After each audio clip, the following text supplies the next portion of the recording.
Minute দেরি হয়েছে, একটু ঢুকতে দেন না মামা, আমাকে পরীক্ষা দিতে দেন মামা প্লিজ। 1 মিনিট লেট কি লেট না? হ্যাঁ লেটই তো। ভাই ভাই আমরা সেই গাজীপুর থেকে এসেছি, রাস্তায় অনেক জ্যাম ছিল। আমাকে হুকুম দিছে পরীক্ষা শুরু 10 মিনিট আগে গেট বন্ধ করতে। কি হয়েছে এখানে? আপনি তো মামা দেখেন না এই মেয়ে এবং তার বাবা আমার সাথে কেমন করতেছে। অথরিটি আমাকে যে টাইম দিছে আমি সেই টাইমে গেট বন্ধ করছি, কিন্তু এরা এখন বলতেছে যে এদের ভিতরে যেতে দিতে হবে। রুলস তো রুলস, তোমার কাজই করতেছে। আমার গেটটা খুলে আমি ঢুকবো। ভাইয়া মানে মায়ের অনেক স্বপ্ন ছিল স্মৃতিতে পড়বো, আমি যদি পরীক্ষাটা না দিতে পারি, এখানে চান্স না পাই, তাহলে আমার মায়ের স্বপ্ন পূরণ হবে না, আমার মায়ের আত্মা কষ্ট পাবে। ভাইয়া মামা গেটটা খুলো।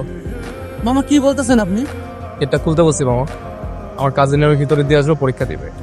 এখনই তো কথা বলা শুরু করলেন, 1 সেকেন্ডের ভিতরে কাজিন হয়ে গেল। হ্যাঁ 1 সেকেন্ডে কাজে নিচ্ছে। আঙ্কেল আমি ওকে ভিতরে দিয়ে আসছি, আপনার কোনো সমস্যা নেই তো? না বাবা, আমার কোনো সমস্যা নাই।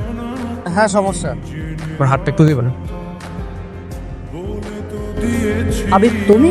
আমার কাজিন রাস্তায় জ্যাম তো, তাই আসতে একটু দেরি হয়ে গেছে। চাই আপনি ওকে একটু অ্যালাউ করুন এক্সাম দিতে। শুধুমাত্র ওর জন্য আমি অ্যালাউ করছি, জায়গায় অন্য কেউ বলে হয়তো অ্যালাউ করতাম না। তার কারণটা হচ্ছে যে তুমি কলেজ ক্যাম্পাসের টপার, সাথে ক্যাম্পাসের ছাত্র সংসদের ভিপি,